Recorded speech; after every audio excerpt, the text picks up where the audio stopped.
everyone. I'm Rania Kalik, and this is Dispatches.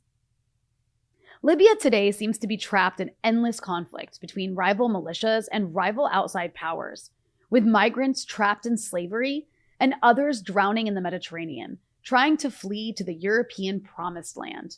Prior to the 2011 Arab uprisings, outsiders knew little of Libya, except that it seemed like a bizarre authoritarian country led by the idiosyncratic Gaddafi. We learned of towns during the war, such as Sirte or Zintan, and traced the progress of various militias. An American ambassador was killed, and the Benghazi hearings turned into another American political scandal. One UN envoy after another tried to find solutions, as European and Middle Eastern countries such as France, Italy, Turkey, and the UAE seemed to undermine those efforts. On the left, we rightly blamed the NATO regime change operation for the war and its consequences. Others in the mainstream started to blame the Libyan people themselves for failing to live up to the West's expectations.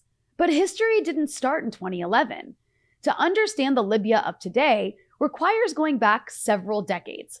That's why I'm joined by Matteo Capasso, a Marie Curie Research Fellow between the University of Venice and Columbia University.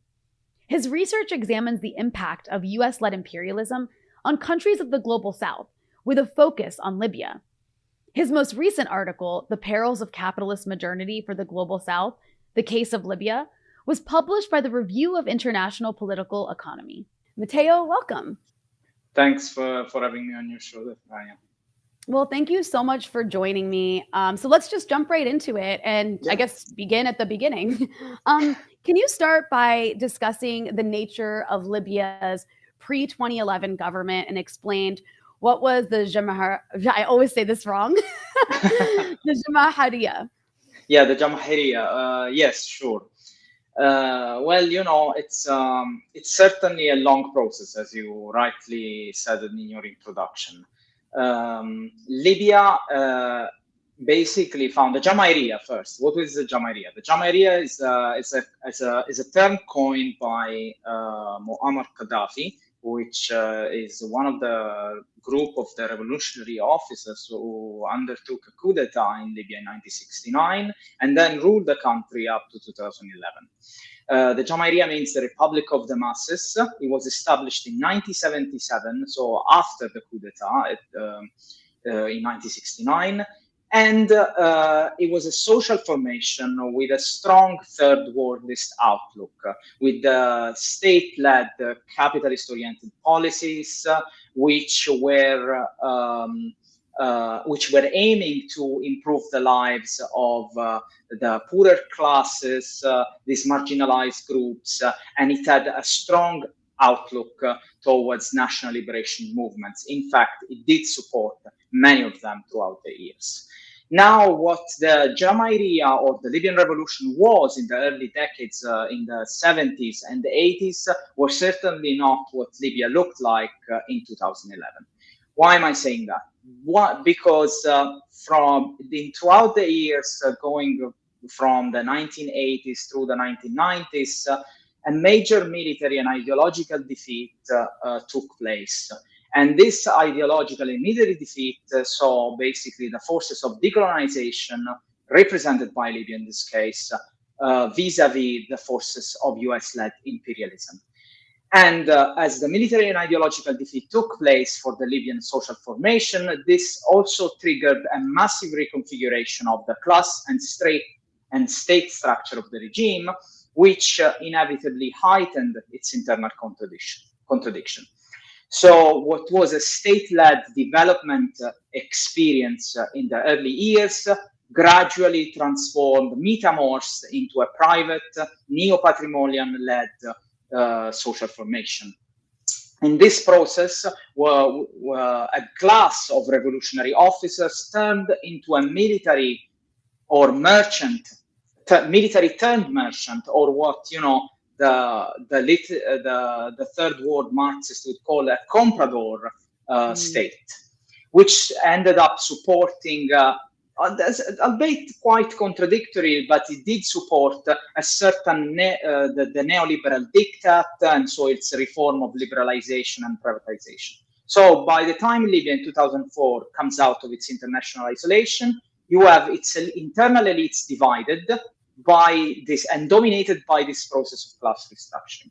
On the one hand, the technocrats, the reformers, largely guided by Saif al-Islam, one of the sons of Muammar Gaddafi. And on the other hand, you have the old guard, representing the closer circle of Gaddafi affiliates, what basically was now looked as the anachronistic take of revolutionary politics for many of the Libyan population.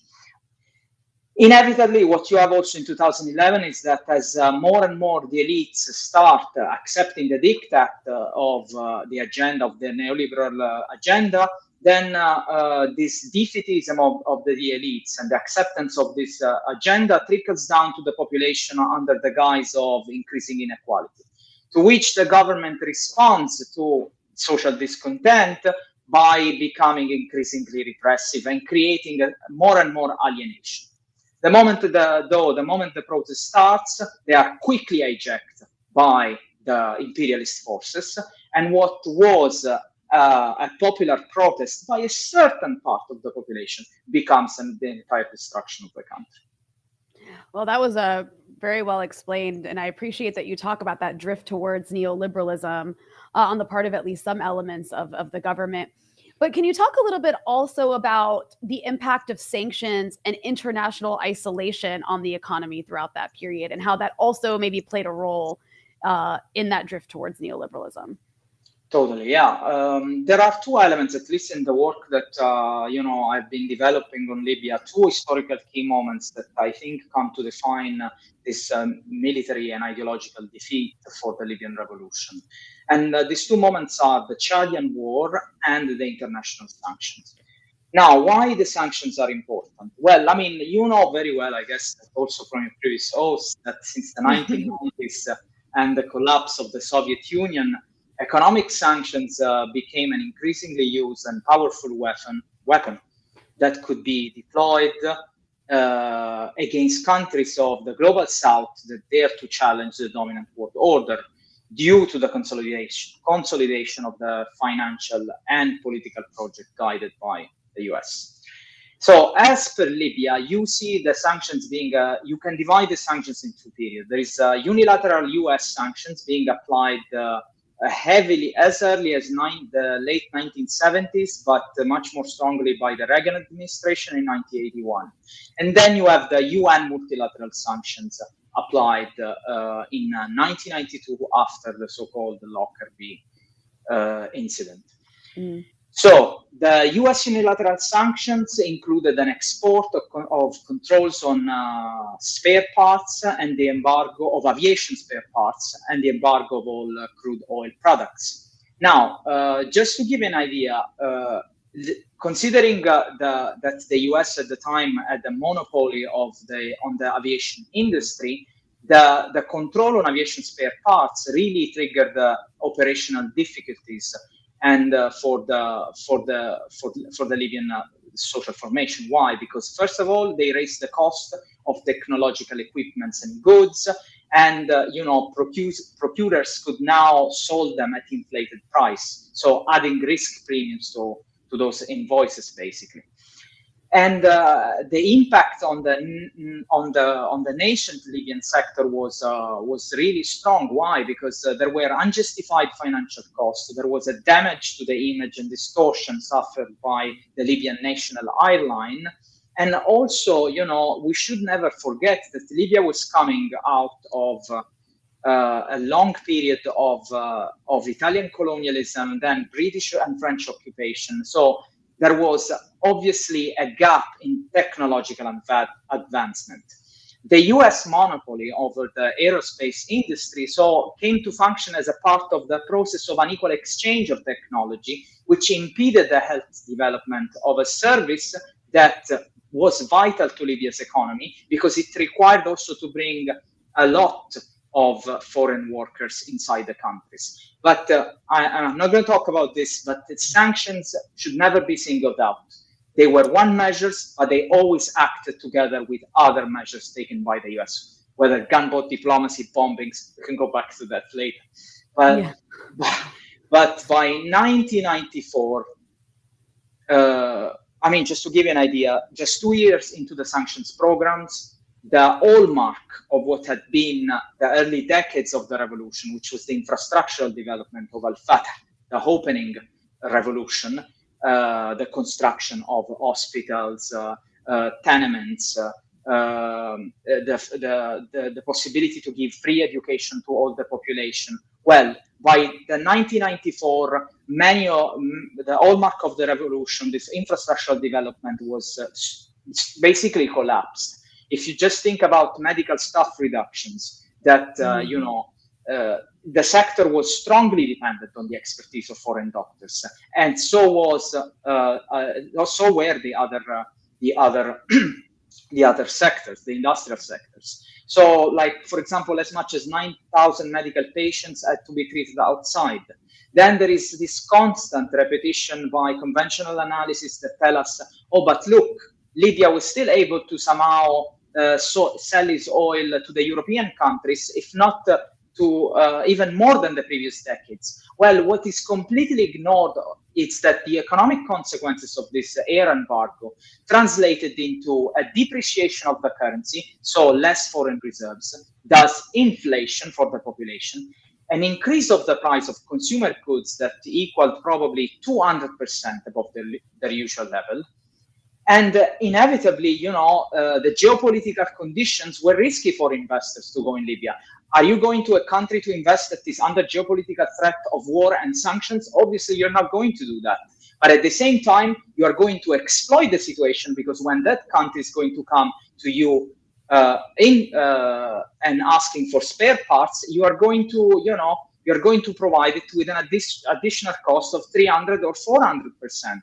So, sanctions were part of a larger set of warfare and tactics really designed to contain and discipline these material and ideological threats that US-led imperialism was facing. Well said. And that applies, of course, to so many other countries that are still dealing with the consequences of those very same policies. But, I want to turn to a moment to Gaddafi. Because, growing up in the West, Gaddafi was often portrayed as this like idiosyncratic, narcissistic, crazy person, right? Leading this crazy regime, like without institutions, built completely around his personality.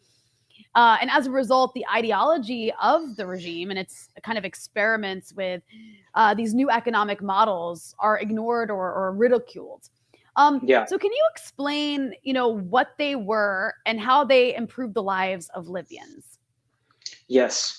Well, unfortunately, as you know, and as you were mentioning, Gaddafi in Libya is one among many states who has seen, this kind of public discourse and unfortunately abundant academic knowledge being produced as a weapon to discredit each and every effort with their own limitations, but still undertaken by those governments that try to regain power to shape their own economy, culture, and society.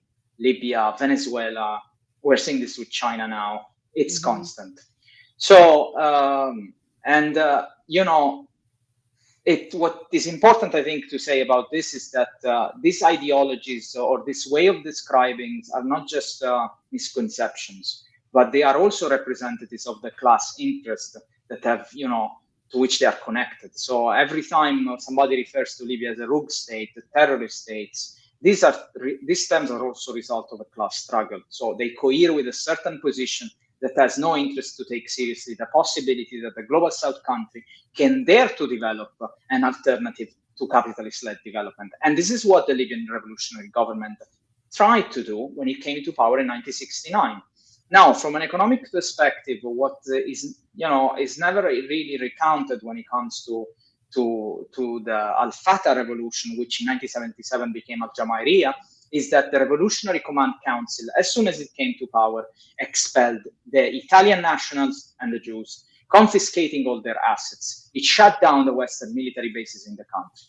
Then it proceeded to renegotiate the oil contracts with major Western companies, which came to be known as the Tripoli Agreements, tipping the balance of power in favor of Libya, an oil-producing country. In other words, Libya spearheaded the possibility of using oil as a political weapon, which we'll see this was just temporarily. But the idea was for the Revolutionary Command Council to really strive for economic self-sufficiency and restore people's rights over national resources. So this is why in 1977, the role of the Libyan government as a guarantor and distributor of the country's economy was consolidated with the establishment of the Jamahiriya. And bold reforms were implemented. We're talking about the elimination of private property and the idea of employment itself, of the wage. There was an introduction of a program of land reform in 1978, and caps were put on real estate property ownership, basically abolishing the practice of rent. There was this famous policy created called Al-Bayt li Sakini, the house is for those who live in it. So there was no possibility to profit through rent. In 1986, private land ownership was abolished altogether. The private retailers were closed throughout the country. And the government created also an extensive subsidies program covering basic foods like flour, rice, sugar, and also try to cover electronic equipment, but the thing is that by the early 1980s, the government had accomplished many of its promises. Now, we have to think that just to give you an idea with some of the figures, that they are available actually on imperialist, institutions like the National Monetary Fund or the World Bank. The life expectancy of Libyans increased from 55 to 64 years over the course of 11 years. The average intake of calories per day was the highest among the members of the OPEC. The rate of infant mortality declined massively. The government transformed slums and unhealthy dwellings into tenements, launched a wide range of infrastructural projects, also came up with the idea of an artificial river to provide water for the population, and provided free healthcare and education. Now, this is not a glorification, obviously, of the revolution, of the Libyan revolution, but it's really an historical fact that these policies translated into a solid popular consensus and widespread support for a model of political and economic development that challenged the idea of market-oriented world political system under US hegemony, something that it seems so impossible nowadays. But this is the way we're talking about the era of decolonization. And this is why I think it's important to trace back and really understand that, there were limitations, but they were really trying to provide an alternative to capitalist and Western-led development. So why do you think it's so necessary to understand Libya through this decades-long process of imperialist aggression in order to understand the post-2011 Libya? Let me give you an example from my actual work. When I started approaching and dealing with the issue of war in the Arab region, and specifically in Libya, I was liaising a lot with think tank analysts, policymakers, and so on. Well, the immediate realization, what I immediately understood was that much like the public discourse and academic literature, they all accepted this idea about of how Libya reached this stage today. So basically, there were three main hypotheses, which were the country has never developed modern state structures, since the colonial Italian period. You have this, and this leads to the second assumption, which is 1969 brought the instauration of an authoritarian regime that remained in power until 2011 by manipulating the tribes, the oil revenues, and never embracing or rejecting the liberal international order. So when you reach to 2011, Gaddafi basically brought on himself the NATO-led intervention, which was helpful to host him, but it lacked a plan for the day after. And I am sure, Rania, you can connect in the sense with this type of hypothesis when we look at a situation like Syria.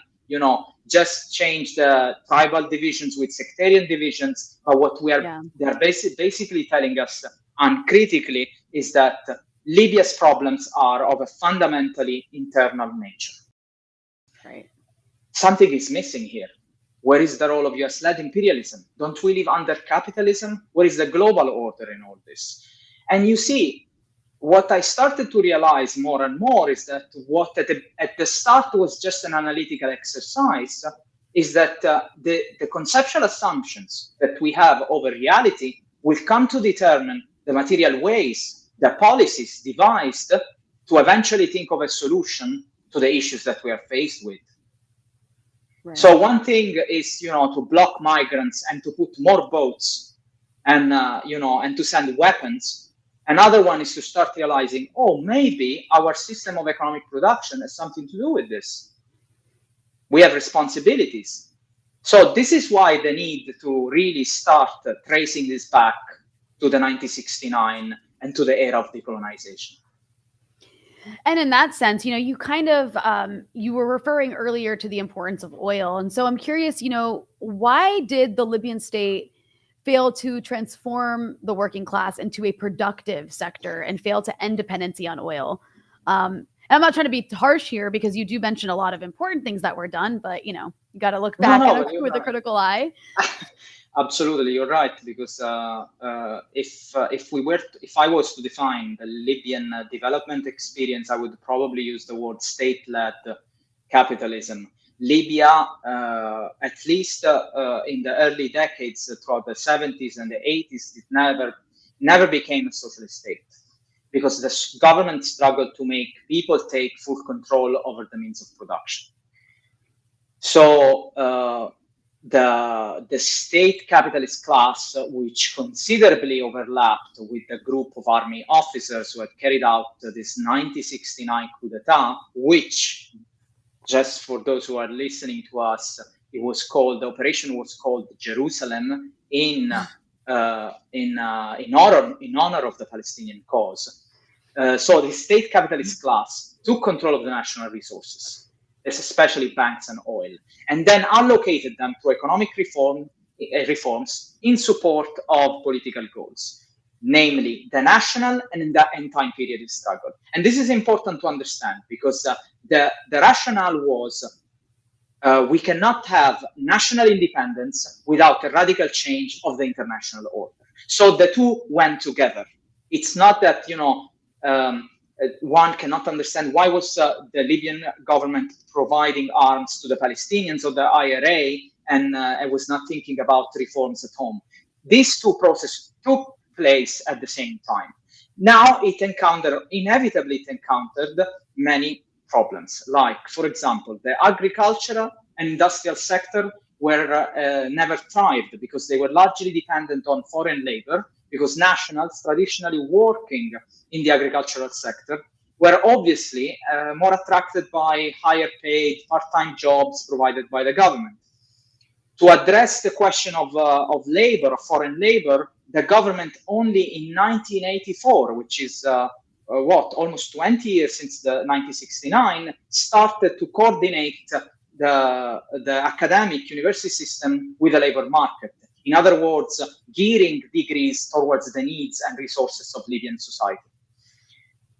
The revolution ultimately failed to transform the working class into a productive force for the economy, and also there was a problem with the effectiveness of the structure of representation, which were increasingly centralized by the revolutionary committees, who sought to inherit, and we will see this more and more in the 90s and 2000s, the prerogatives, the privileges of the old bourgeois order. Now, I am glad you had Torkild Lausen in your show, because this is going to allow me to say that when we are analyzing this dialectically, this is certainly an important contradiction, but it's secondary considered to the struggle against imperialism. Why? Because in the mid-1980s, and this is where the oil dependence is so important to understand, Libya lost, like many other oil-producing states, the capacity to affect oil prices. Why? Because in the 1980s, the US spearheaded the financialization of oil. Meaning, oil contracts started to be traded as futurities on the stock market, and this maneuver was consolidated US imperialism, inevitably, also vis-a-vis the Soviet Union at the time. And on top of that, in 1985, Saudi Arabia, which was most likely acting in coordination with the US, decided to break with OPEC, increasing fourfold its production. And this triggered a collapse of the oil prices by approximately the same amount in real terms. So what we're seeing is basically that by 1987, Gaddafi announces the first wave of economic liberalization, the Intifada. So if we proceed dialectically, what I want to say is that basically oil dependency was certainly a problem and affected the capacity of the government. But we should never forget that each of these attempts took place under the primary contradiction, where the US and its allies were able not only to control the financial system, but to weaponize it through the dollar and inevitably then unleash a hybrid war against Libya. Well, Tom, actually, glad you mentioned the issue of hybrid war, because I wanted to ask you to maybe elaborate on that a bit. I mean, you've talked about these different mechanisms and measures that the U.S. put into place, or I should say the global imperialist order put in place to discipline Libya. So when you say hybrid war, can you explain what you mean? Yeah. When I refer to the hybrid war, I mean I refer to this set of conventional and non-conventional measures using state and non-state groups to undermine the ambitions and the achievements of a revolutionary global South state. It's a term that is also used by the Tricontinental Institute, for example, report when titled "Hybrid War Against Venezuela." So to fully understand the hybrid war and and before we move to talk about the measures, I think it would be interesting to discuss, and this is part of the project that I am dealing with now, by looking at the archives and declassified documents from the CIA, the US State Department, the NSA.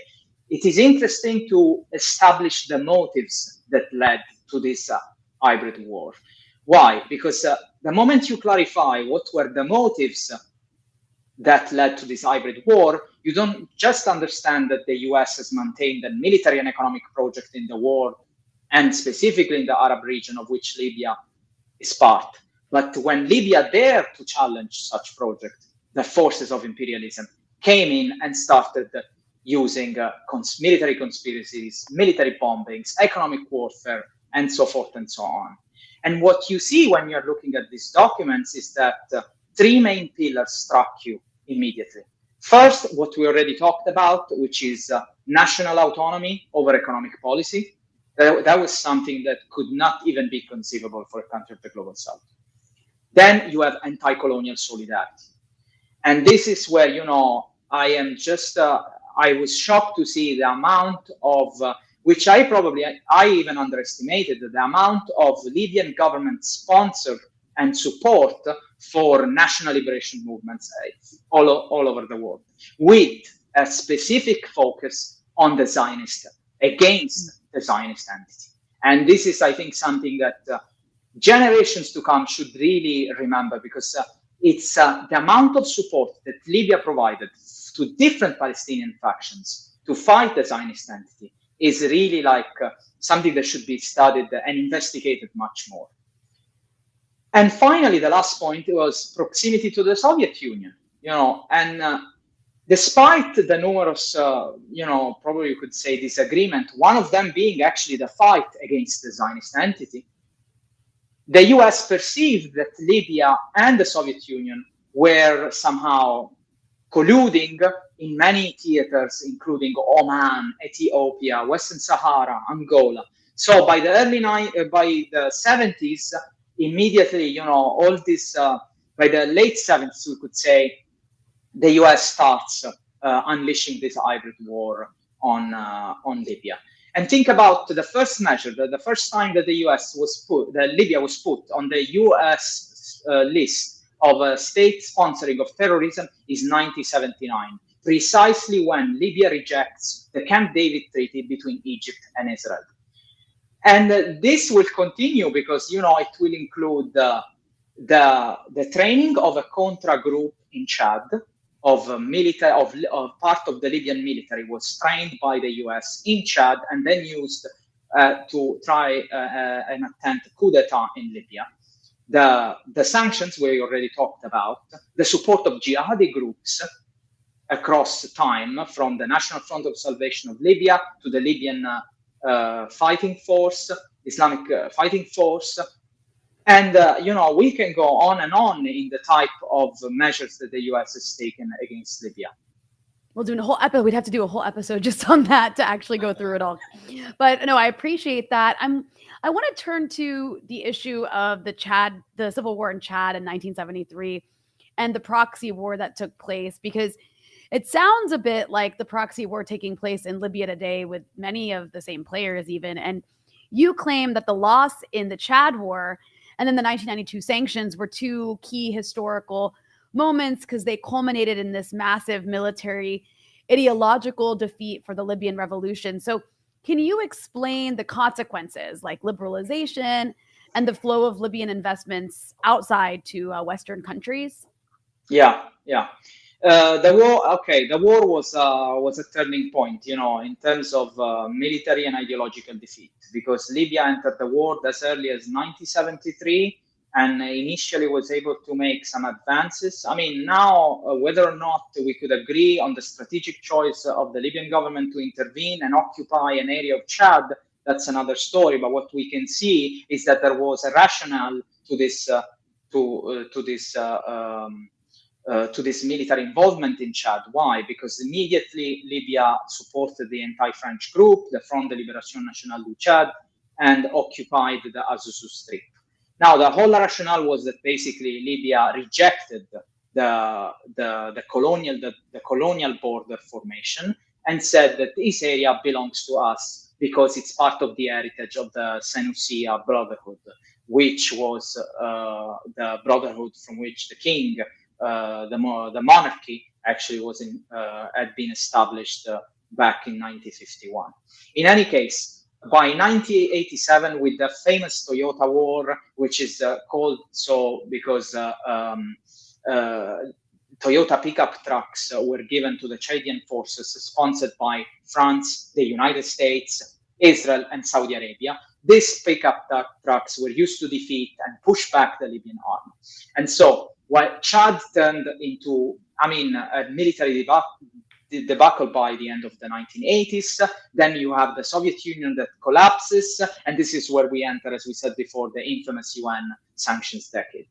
So the military defeat, coupled with the burden of international sanctions, brings about a geopolitical uncertainty around Libya, and cracks within the elites start to appear. Why? Because there is an ideological defeatism that starts to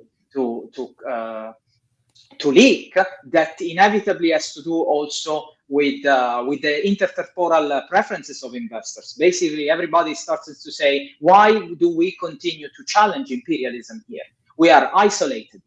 We have lost a war, and there was no reason, and we are tired to fight this war. So what you see is that when the government announces, under the pressure of the elites, to open up the private sector, many members of the security apparatus, whether from the military, the police, or the intelligence, start investing abroad the wealth that they had accumulated in the previous decade.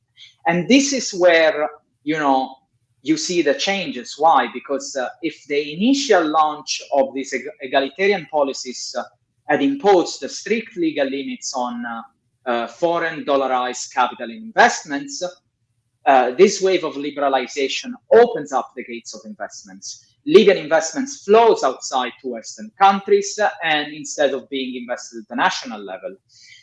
And this process of shifting alliances, it's really something that is not unique to Libya, because it's the moment where an era I very much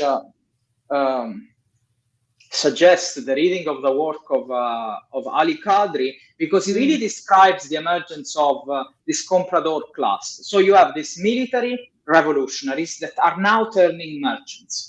It's not war. It looks anachronistic to even think that we can fight the Zionist entity. We should just try to reconcile with the West and think about ourselves. So what happens is that we have seen this switch in all these Arab republics, such as Egypt, Iraq, or Syria. Whereas that had taken place after 1973 war. In this case, what we have is that the Chadian war, I think it's crucial to understand the changes in within the Libyan government. And what you have is that the comprador class now starts to establish a relationship to the country and the natural resources that is highly rentier. Basically, they try to extract from the country for their own private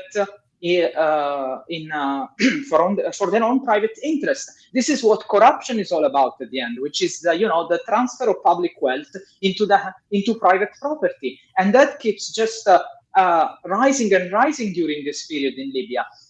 During my interviews, I remember so much like the resentment that many of Libyans had towards the so-called fat cats that they had enriched themselves throughout the period of the international sanctions. At the same time, you have the working class population that are facing the steady rise of inflation. They are trying to get around the sanctions through smuggling and black markets, but also through the need of finding secondary jobs.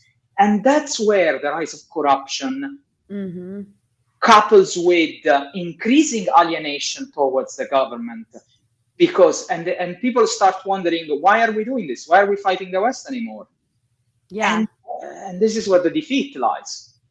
Yeah, what you're saying actually reminds me a lot of Syria right now. In fact, that what the sanctions have done to Syria. I mean, any aspect of the sort of Ba'athist regime that had like a social welfare system to it has mostly disappeared.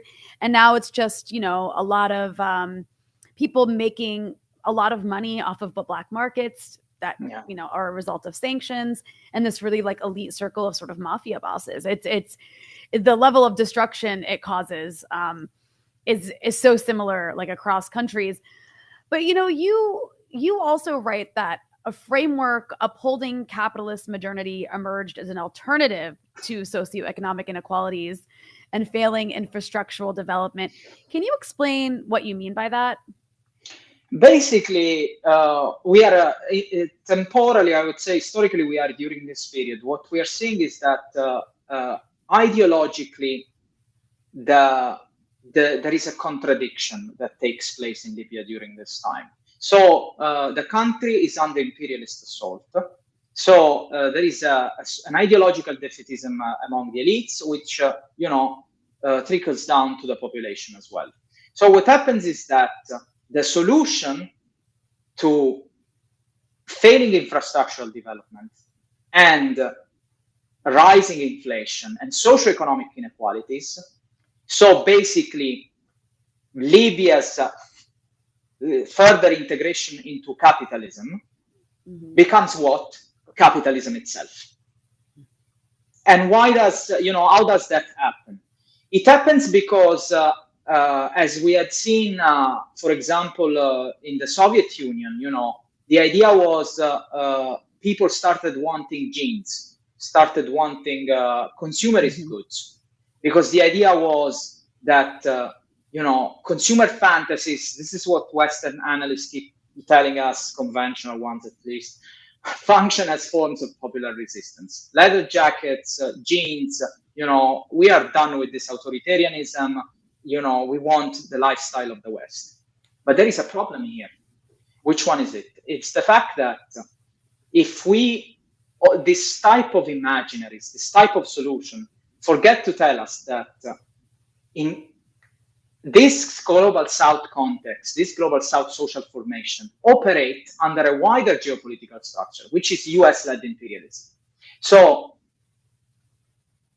these fantasies and this idea of upholding capitalist modernity, which was further cemented in the dream of Dubai, were symptomatic of, they were not forms of resistance, they were symptomatic of a wider reconfiguration of the working class, of the ruling class, which had abandoned another vision of the future.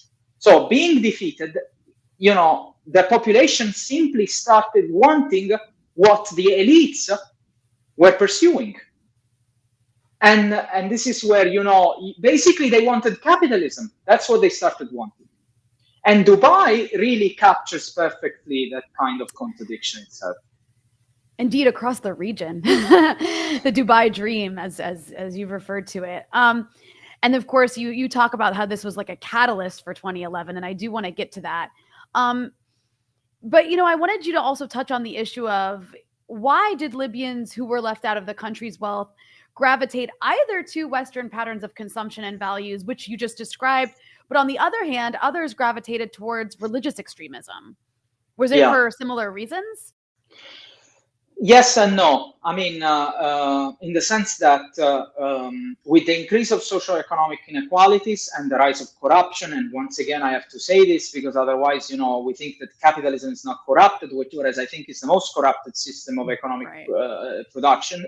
Corruption is the transfer of public wealth into private property. So once corruption rises, socioeconomic inequalities also rise. And that's where social discontent becomes a reality. And this is where we need to start understanding the different layers of the metamorphosis of the Libyan formation. Why?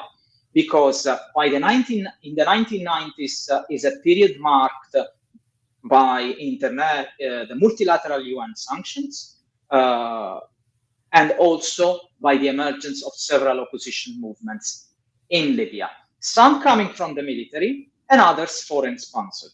So in 1993, for example, you have a group of military officers, mostly coming from a tribe which was very close to the regime, the Warfalla, which attempted a coup d'etat, but it was unsuccessful.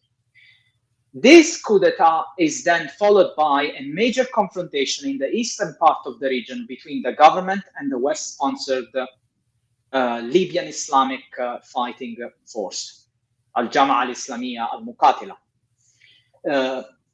This threat is very important. Why? Because first and foremost, it involved the complicity of two British secret intelligence agencies, the MI6 and MI5.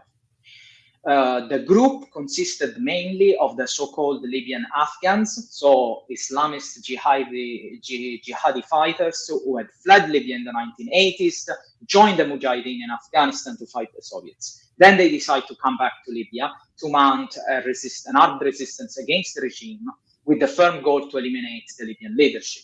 Now, it's interesting because, and I visited the city of Manchester to do some interviews, and it was really difficult to talk to anybody because the same groups, which initially were funded to overthrow Gaddafi, then they were actually, the leaders of this group were actually delivered to Gaddafi when the Libyan government and the West decided to improve their relationship. And then back in 2011, the same leaders come to liberate Tripoli from the authoritarian regime. Thanks again to the support of the UK and the circle of imperialism. The circle of imperialism. That's right. Absolutely. Yeah.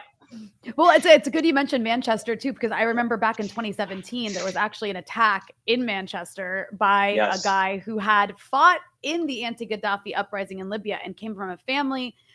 Well, his father had been a former anti-Gaddafi Islamist fighter that had been given safe haven in the UK. So it really is like a circle of just... It is, absolutely. No, you're completely right, because what's happening now is that with the rereading, the revisionist history that it's taking place, you see popping up publications or analysis that under the question of agency, they're basically turning a foreign-sponsored Islamist group as a form of agency against a dictatorial regime. Right. And I don't know. It's in any case, Afghanistan, yeah. Sorry, go ahead. Yes. No, but what I was basically answering to your question about gravitating on consumerism and then on Islamist-sponsored political forces, and that's this is where it comes from. Now, I'm not trying to say obviously that Islam is an exogenous factor to the region. On the contrary, it has always been present. We know that. But turning Islam, and particularly a fundamentalist vision, into such a powerful political force was a project spearheaded by the West. And we have seen that they have never had problems to empower the most radical and fundamentalist groups. We're seeing this right now in Ukraine as well. So, this is where really you can see, the rise of political Islam in the region that spills over also into Libya. Exactly. Exactly. I also wanted to ask, you mentioned this you mentioned tribal groups. Why was there a resurgence of tribal groups and what was the regime's role in this?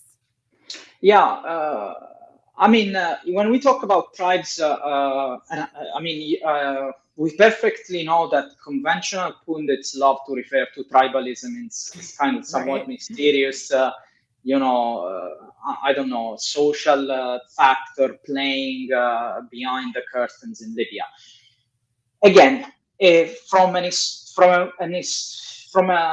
a political economy perspective, this is at least the way I approach it, and I think it makes sense to do so. It allows to understand because it allows us to understand that the increasing reliance or revival by the government on new patrimonial connections, informal connections, including tribal mechanism, had to do with the rising socioeconomic inequalities, the increasing social discontent, and so the government tries to control now the population a little bit more through the use of these new patrimonial connections, including tribalism. So tribalism, Libya essentially is, how do you say, tribal mechanisms are not an essence of Libyan society. But they constitute a configuration of social relations which was intimately connected to the larger culture of wasta, again, corruption, favors, bribes that characterized Libya, particularly from the 1990s onwards. So what you see is that the revival of tribalism took place also because the government was trying to reorganize society in order to control it. And this is clearly visible, for example, by the fact that all Gaddafi's offspring, all his sons, occupied critical position at the financial, political, and military levels. That is absolutely true. But at the same time, we shouldn't forget that this kind of predatory behavior, this corrupt behavior, started from the international sanctions itself, where you see numerous foreign companies coming and profiting from the sanctions by selling anything at 300 times the price higher than the market one. So it's really, you see that Libya integrates into the capitalist economy more and more, abandoning terrorism. And this is where, socioeconomic inequalities start to appear more and more. Mm-hmm, mm-hmm. And of course, when we talk about what they call terrorism, and a lot of the reason Libya was so isolated has so much to do with this alternative system, but also, of course, Gaddafi's support for national liberation struggles in the Middle East and Africa. And it really can't be understated how much Libyan support there was across the region throughout that time period.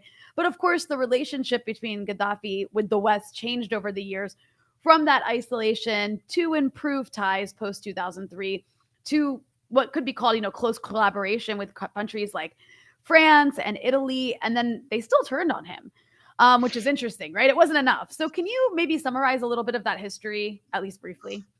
Yeah, I mean, on the support to national liberation, I can if I can quote, because I have it with me, this memo from the CIA from 1975 that says Libyan government adopted a policy of subversive activity, coup plotting, and support for, unquote, national liberation movements in Latin America, Asia, Africa, the Middle East, as well as support for foreign terrorist organizations in Western Europe. Now, this is the first period. Libya is very active, is providing arms financing, armed struggle all over the world. And the idea is not that all these groups were all ideologically aligned. On the contrary, the Libyan government perceived them as destabilizing US-led imperialism everywhere in the world. So you had very different groups being funded. The second period, which is linked to the necessities of the Libyan government to overcome the international isolation, has to do instead with the project of African unity. And this is where we see Gaddafi himself admitting that now the conflict is between us and imperialism, but the globalization is key. America wants an American globalization. We want a globalization that is an international one. And so you see all this kind of diplomatic expansion and economic investments towards the African continent, including those that were revealed by the WikiLeaks email by WikiLeaks through the account of Hillary Clinton, telling us that Libya intended to undertake the launch of important monetary changes for the African continent. Or we can go back to that. In any case, and what we see is also that this reconfiguration within the class structure of the regime had a lot to do with the West, inevitably. And so by 9/11, with the US invasion of Afghanistan and then Iraq, in 2003, Gaddafi decides to publicly announce that he's going to abandon its weapons of mass destruction, although the negotiation had been going for long. And the US follows all the other European states, dropping all the economic sanctions and re-engaging officially with the Jamahiriya. At the same time, the government, what does it do? It exploits the situation and decides to cooperate in a program of extraordinary rendition, rendition program with the US and the UK. And that's, we go back to what we were mentioning before, that those same Islamist forces that had been sponsored by the West are now delivered to the Libyan government, right, as part of this redemption program. In 2008, also, the Italian government officially apologizes to the Libyan people for the atrocity committed during its colonial rule. 2009, Gaddafi goes to Italy and meets Silvio Berlusconi. They sign an agreement as a form of historical reconciliation between the two countries. But again, this is a time of heightening contradictions, because if on the one hand there is reconciliation with the West, spearheaded a lot by Saif al-Islam, the son of Gaddafi, because he writes articles on Middle East policy saying we are now ready to transform decades of mutual antagonism into genuine friendship with the US. He brings International Research Agency to turn Libya into the Dubai of the North Africa. On the other hand, we have these projects of financial and regional cooperation that Libya is trying to establish with the African continent. And in 2011, it's key because France feels sidelined by Libya, and that's where you see Italy not really comfortable to intervene in the war or in the invasion of Libya, whereas France and the UK, they just jump on it. So and it's also interesting actually that this is something that it's never mentioned, but actually the Libyan government asked the UK and France and the US in 2000, I think in 2010 or 2008, to sign a letter where they committed not to intervene in the national sovereignty of the country. Oh, they really stood by that, huh? I mean, it's incredible because it's just the destruction of Libya was so calculated and extreme. But I want to zoom out from Libya. I want to go back to Libya, but I also just want to zoom out for a moment because I think you have a really good analysis on this. And that's the question of, can you maybe discuss the centrality of war and militarism in the project of US-led imperialism? Because there's such an important connection between these wars and this process of domination and capital accumulation. Yeah, no, you're right, Rania. And I mean, when we look at the Arab region, unfortunately, these connections, sooner or later, they need to be made. I mean, it's not just Libya, it's Syria, it's Iraq, it's Yemen, it's Iran under sanctions, it's everywhere. So why is this important? Well, we know that Rosa Luxemburg, for example, was one of the first thinkers to argue that military ventures abroad are necessary to maintain the expansion of imperialism. So you go, you invade the country, and there is usually this idea, okay, it's good, it's profitable because we are going to reconstruct the country afterwards. So we put a puppet government, and then, we get all the contracts to reconstruct. That would make sense. But if we look at the outcome of the US invasion of Iraq, what is it, 17 years of, 19 years. Like almost 20, yeah. So almost 20 years of war. Afghanistan, Libya, Yemen. Then this is where I think war and militarism are no longer a means to an end. I mean, the construction of a free market society, if you want. But militarism creates the present reality and that is sustained by endless war. So what basically I'm trying to say is that war per se becomes a sphere of production, accumulation, and investment. War sustains war through securitization, border surveillance, arms sales, private military companies, and this creation of closed logistical spaces where development agencies, aid workers, mercenaries are all coming in. I mean, ultimately, war is not, that's what it's becoming more and more important to understand with the changes within US-led imperialism, which is war is a full economic cycle. One that is not irrational, because when we think of violence, we get emotional, we get sentimental, but war can be very rational for capital because it rebalances the class struggle always in favor of capital. Now, what does that mean? It means that when we think of wars, we immediately make the connections, as I was saying, with concrete industries, the oil, the military, but these are only part of the equation. Why? Because the tendency is to turn abstract concepts into things, and because we can touch them, we can understand them, but it's the ontological relation that is really problematic. That it should be really worrying, in the sense that the creation of value by capital is done also by rebalancing the social sphere. Meaning what? That the capital can take us to the complete destruction of developing countries, if not the entire planet, if that is what is needed to sustain itself. Because wars rebalance, in this way, wars rebalance the class struggle in favor of capital through the direct annihilation of people. You kill people, or even better, let people kill each other.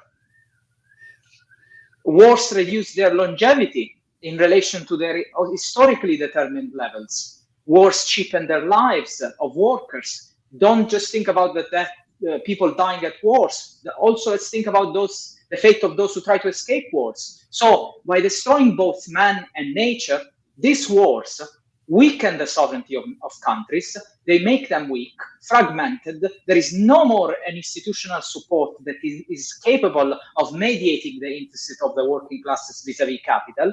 So the global South position weakens, and war creates the space necessary for capital, for US-led imperialist forces to lay the historical foundations for actors to act upon.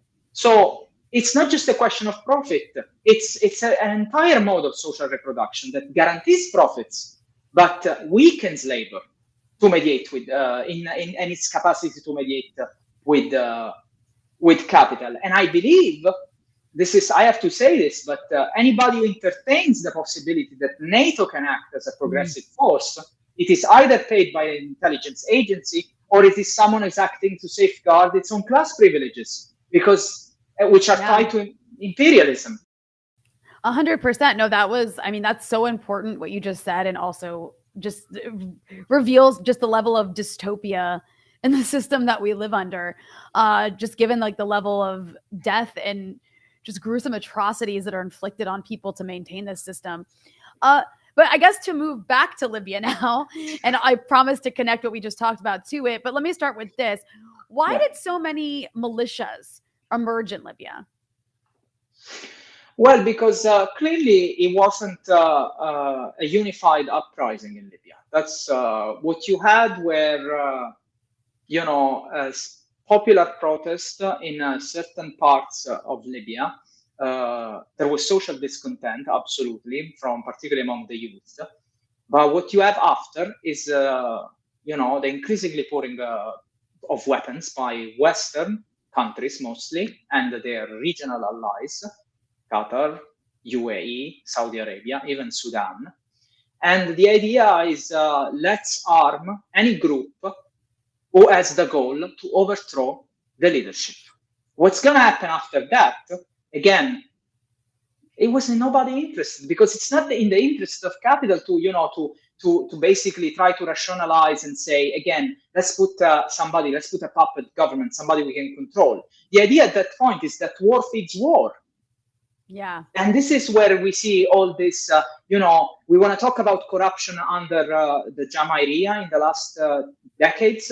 That's fine. We should talk about corruption. But let's look at the level of corruption that is now taking place in the country. And I'm sure you had this beautiful conversation with Mustafa Fetouri on your show, where, it describes all this. It's they control everything, and every single non-violent market, from even poultry and eggs, has to go through a power of a certain militias, meaning through the weapons provided by one of their foreign patrons.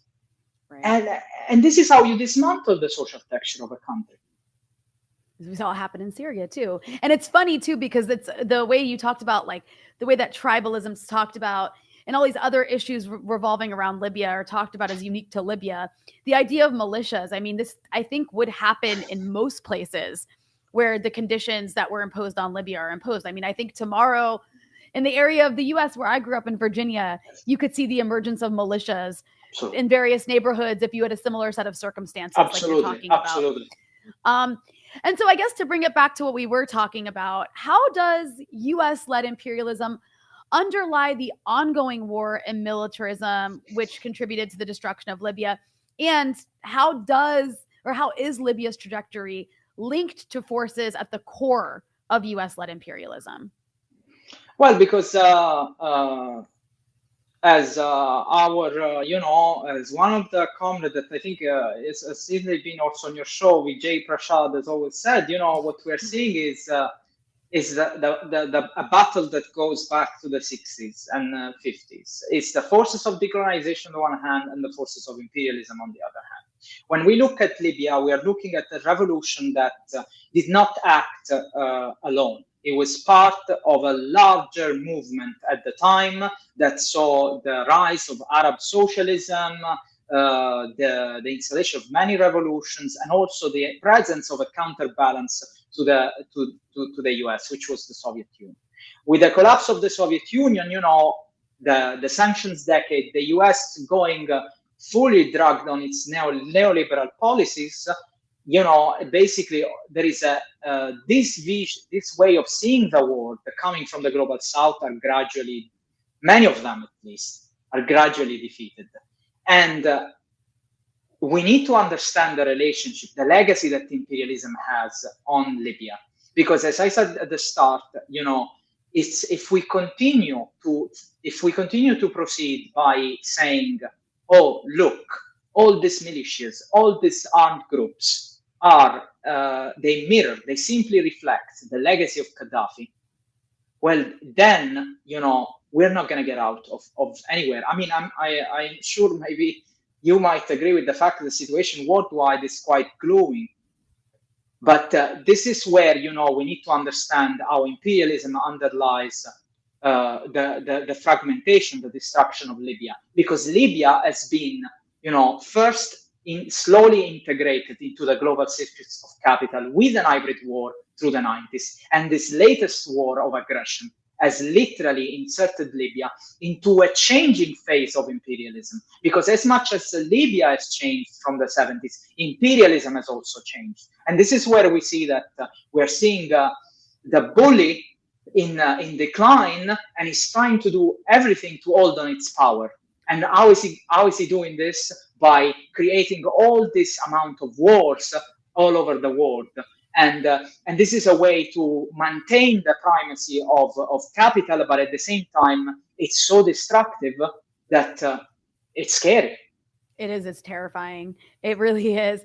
And, I get moving to now the present day. Why is it that the conflict in Libya persists and defies what seems like all attempts to halt it?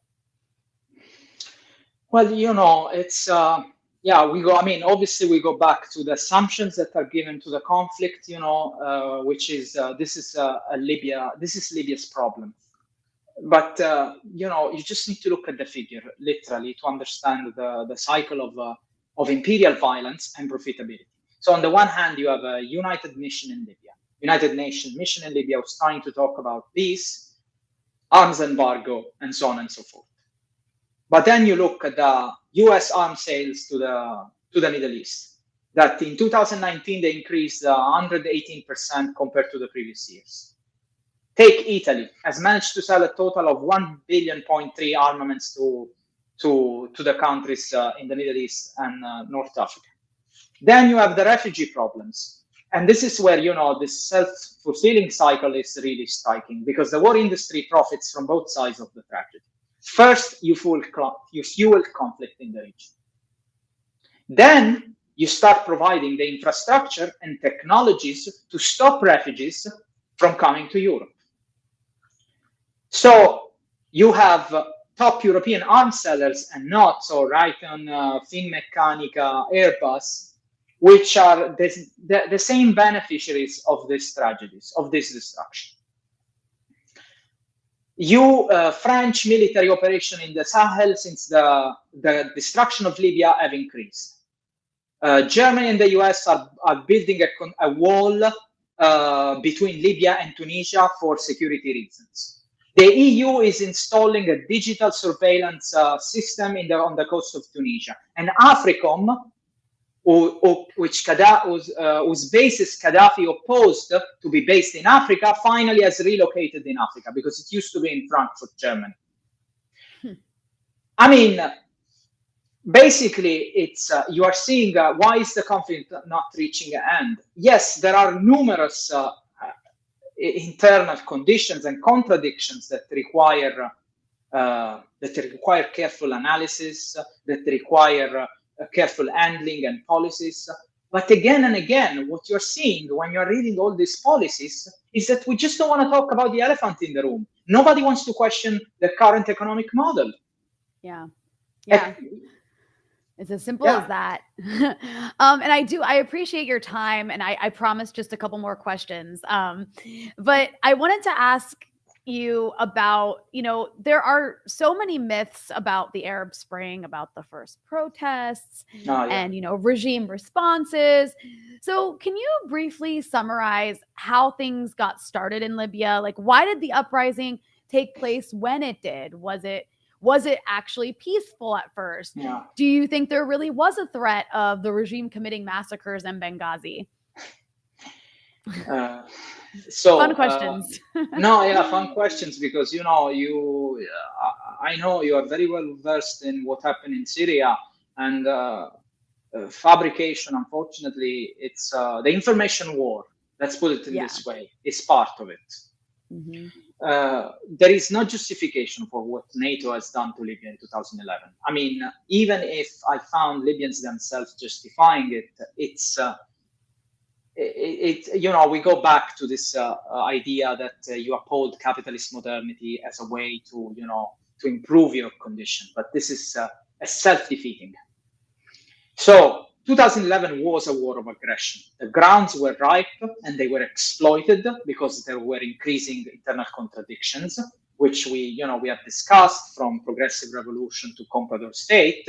But I'm saying this to reply to your question over the massacre, for example. The protest starts on the 17th of February, which is this anniversary for the martyrs of the families that had disappeared in a Libyan prison, Abu Salim, and they started and they went on the street and part of it they were peaceful. But the problem is, how did we reach from the 17th of February in a month's time to accept a no-fly zone over Libya? Mm-hmm. Obviously, yes, there were fabrications, and the massacre was one of them. Why? Because the first mentioning of the massacre and genocide actually was by the UN representative Ibrahim Dabash in the UN, the Libyan UN representative, who mentioned that Gaddafi was about to slaughter the city of Benghazi and there was going to be a genocide in Libya.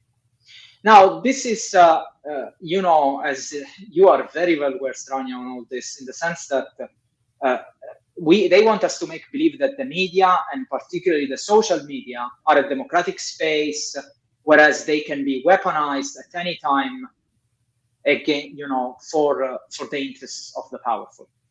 And this is what happened in the case of Libya, because what you had was, while everybody was calling for soldiers taking Viagra to rape right, left, and center, the massacre and the genocide in Benghazi, when Robert Gates was asked at the Pentagon press conference if they had any evidence of this, they actually said, yes, we saw reports on the press, but we have no evidence. Then Obama comes and say, we don't want another Rwanda, so we need to act, we need to do something. And again, what was amplified were only certain statements. Now, everybody's going to remember Saif al-Islam pointing his finger during his speech, or Gaddafi talking about Zanga, Zanga, I'm going in every street by street looking for you. But we're not going to remember the whipping of Hisham al-Shushan. In fact, on February 15th, the so-called rebels captured and killed the black-skinned army lieutenant, Hisham al-Shushan, accused of being a mercenary soldier working for the regime. And this is, where all the fabrications about the mercenary starts. Basically, you are a black person, you are a mercenary, you are a loyalist for the regime. And there were other situations where the protesters, besieged the army barracks. For example, in the airport of Benghazi, they obtained weapons. They set on fire police station and security forces premises. It was there were protests. The government reacted, but the thing is that in 1 month's time there was already a NATO operation ongoing. It's self-evident. It was planned. And then I wanted to ask about this other aspect of Libya that's so important, and that's essentially fueling, the destruction of Libya is fueling conflicts in other areas today. Thanks to Libya, I think the gun became a livelihood for men throughout Africa. And they brought this profession to places like Sudan and the Sahel. Can you explain how destroying Libya actually ended up destabilizing much of Africa? Yeah, I mean, first and foremost, we have to go back to the process of to the policies and of African unity that Libya was trying to pursue during the 90s and the 2000s. They're pretty important, because what they tell us is the fact that Libya, there was no agreement. Africa is a huge continent, so there is no need to glorify or to think that this was going to happen. But there were concrete policies being pursued to actually spearhead the economic and technological and political capacities of Africa. So in that front, the attack on Libya in 2011 was also an attack on Africa and on a certain vision that Libya was trying to bring forward. Now, what we see is that with the collapse of Libya and there have always been porousness of borders, particularly in the south of the country. So what you're seeing is that the West comes in 2011, starts distributing weapons of all kinds to all types of rebel groups, which later on will become militias. And, the gun really becomes, it becomes a supermarket. You can get arms, and these conflicts start to spill over in the Sahel. And what happens when the conflict starts to spill over in the Sahel? That France feels entitled to intervene and to carry out a counter-terror operation. Look at what's happening in Chad right now. Same issue. It's turning more and more, it's militarizing more and more the area. And this is where I really think that, we need to understand militarism, war as economic cycles, as new modes of of economic integration of the global south into the economy. Look at Tunisia, for example. The amount of military aid that is coming from the US, or the construction of borders that we mentioned before, the trainings, the assistance that Tunisia is getting on police trainings that Germany is doing, for example, or the US. It's just unbelievable. Everybody has a hand on it. And, and I think this is where the real destabilization, it's, again, there is an idea of destabilization, which is true. On the one hand, we need to see this as destabilizing, but at the same time, we need to see this as stabilizing capital. Yeah. And that's the scary part, you know. And now we have with Ukraine, and like you were mentioning earlier, it's to stabilize capital can even mean the potential destruction of the world. I mean, when you see picking a fight with a nuclear power, and it's pretty incredible what these people are willing to take us to. And I guess, you know, the last thing I want to ask you is, you know, is today's Libya the legacy of Gaddafi or the legacy of imperialism? Which kind of brings us back to what we've been talking about. Right. I think this is where, you know, the dialectical method and will bring us back to these questions, in the sense that we can't treat one without the other. And anybody who tries to do that, it's going to end up in a dead hole at the end. And this is why, because any historical formation, any social formation, and their historical development in the periphery needs to be understood vis-a-vis the primary contradiction, which is US-led imperialism. What kind of legacy has Gaddafi left to Libya? Has left a legacy of decolonial struggle in the 70s, which was not anymore that type of struggle in the 2000s. So we really need this kind of gradual analysis to understand how this change took place. And when we do so, we understand that any country in the periphery of the world is going to operate under a structure, an economics and political structure that can be weaponized at any moment to crush them if they dare to challenge it. And that's the forces of imperialism.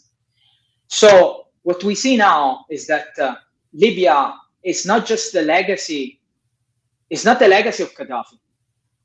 It might be, I might be a bit too dark here, but the future of imperialism as well. In the sense that if we continue to see in the policy circle the absence of reflections on how militarism, fossil fuel consumption, and military interventions have brought us here, then most likely the Libyan destruction is just a war one step closer to the, you know, to these apocalyptic scenarios that climate scientists are telling us are possible. That's a really good point, because, you know, oftentimes you'll hear people in the West say that, like, these countries are so backwards, they're all living in the past. But actually, like, when you look at a lot of these post-war countries or currently in a war countries, it really is like a window into the future in so many ways, on a societal level, on an environmental degradation level. It actually is quite frightening. On that very dark note, Matteo, I want to thank you so much for your incredible work, and also for coming on and giving me so much of your time and breaking all of this down for us. And I hope that we can have you back on at some time in the future to hear from your wonderful analysis. Thank you. Thanks, Rania. It's been my pleasure. I mean, indeed.